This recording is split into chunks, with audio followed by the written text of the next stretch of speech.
And Israel is not alone. America has to deal with another complicated friend, or should I say frenemy, Pakistan. Now, before I begin, let me say this. Discussing Washington's relationship with Islamabad is like opening a Pandora's box. There are so many complexities involved. On some days, Pakistan is America's ally. On some other days, it's a foe. Sample this. On Sunday, the national security advisors of both countries agreed to advance bilateral cooperation, especially on the military front. Then on Tuesday, the Pentagon revealed that security assistance to Pakistan, which was suspended during the Trump administration, will remain suspended. Reports that the American army had been given ground and air access in Pakistan in order to support its presence in Afghanistan. This was according to the Pentagon. What happened next? Pakistan rejected these reports, saying no such proposal had been discussed and any speculation was baseless and irresponsible. Do you get what I mean? There are so many paradoxes, so much back and forth in this relationship that it gets tough to define their status. Are they friends, enemies, or both? Here's a report.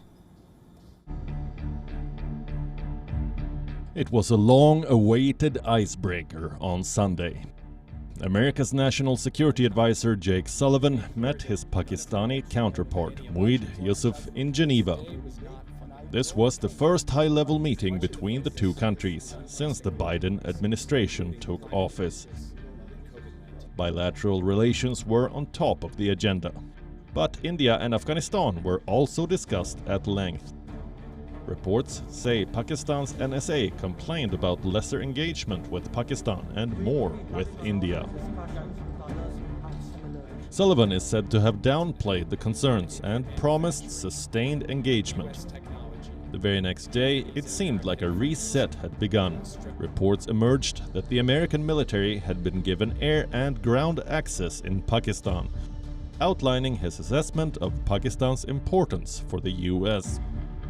America's Assistant Secretary of Defense for Indo-Pacific Affairs reportedly said, "Pakistan has played an important role in Afghanistan. They supported the Afghan peace process.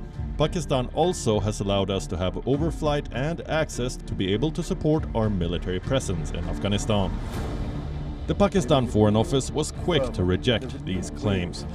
In a statement issued on Monday night, a Foreign Office spokesperson said that there was no US military or Air Force base in Pakistan. Neither was any such proposal on the cards, and that no new agreements whatsoever have been signed since 2001.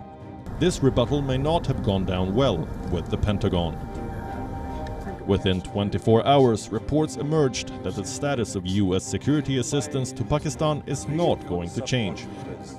In July 2018, former US President Donald Trump had suspended all assistance. He was not satisfied with Islamabad's role in fighting terror. The Biden administration has upheld this suspension.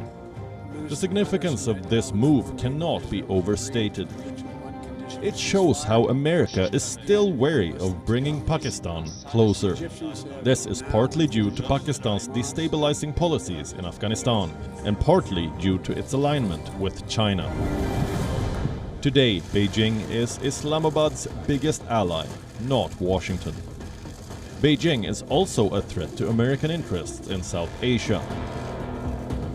The Biden administration is reshaping its foreign policy to counter this threat. Pakistan, with its geopolitical location and its misplaced priorities, poses a big challenge to this restructuring. It cannot be fully ignored by Washington. Neither can it be fully embraced.